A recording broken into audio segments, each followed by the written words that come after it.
Let's talk now to a co-founder of Steam Whistle Brewing, which will be celebrating its 25th anniversary in March. We're joined by Greg Taylor, co-founder and CEO at Steam Whistle. It's great to see you. Thanks for having me. Just to put it in context, you reckon you're the biggest craft/independent brewer in the country? The largest single craft brand in the country. Oh, I see. Yes. Right. And how many brands do you have now? Because I know you've had a history. You did diversify, then you cut back. Yeah, we're back to Steam Whistle Pilsner, do one thing really, really well. So it's just one beer at this stage? Yeah, that's been our strategy for many years, and it's worked for us. Craft is known as an industry that does a lot of experimentation, innovations, and we thought from the beginning back in 2000, what if we only made a Pilsner and just focused on being the best Pilsner in the country. And for a while, though, you did go into other brands, I think the company Yeah, there did, was some experimentation. Sure.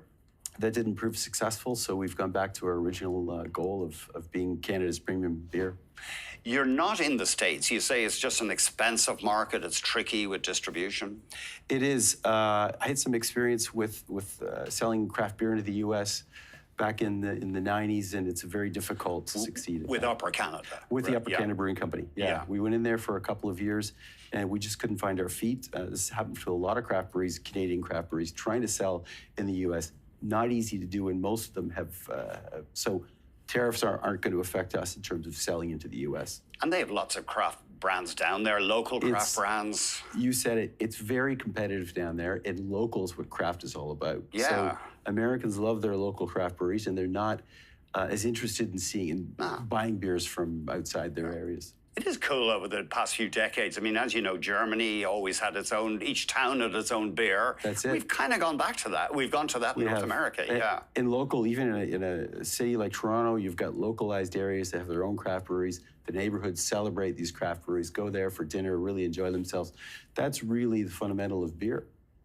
Yeah, it's interesting. It always was. Of course, maybe beer is the reason for civilization. You need to grow barley and you need to settle down to do that. But in any case, if beer coming into Canada, it gets hit with tariffs in retaliation, U.S. beer, I guess that's good for you on the surface. That would be good for us. Doug Ford already has taken U.S.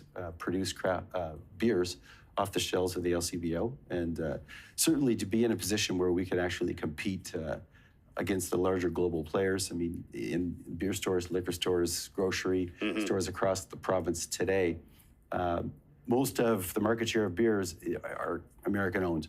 And we see this as an opportunity for us to compete. I think consumers are looking for Canadian-made products, which is very smart. I mean, this guy south of the border is threatening our country, wants to take it over based on his tariffs. His plan is bring tariffs, Canada won't survive. Economic warfare kind of thing, yeah. No, we can survive. Buy Canadian. That's it. So Doug Ford, the Premier of Ontario, has followed through on that and pulled U.S. beer off the LCBO shelves? Yes, U.S. produced beer, not U.S. brands, but anything coming over the border in retaliation for the tariffs. One thing I'm very interested to hear, how are you doing with the convenience stores now allowed to sell beer in Ontario? I know that you and others in the independent sector were worried at first, well, the big guys will just get all the convenience stores. Yeah, well, we've been fortunate because in Ontario, craft beer and craft-produced alcohol have support from the provincial government.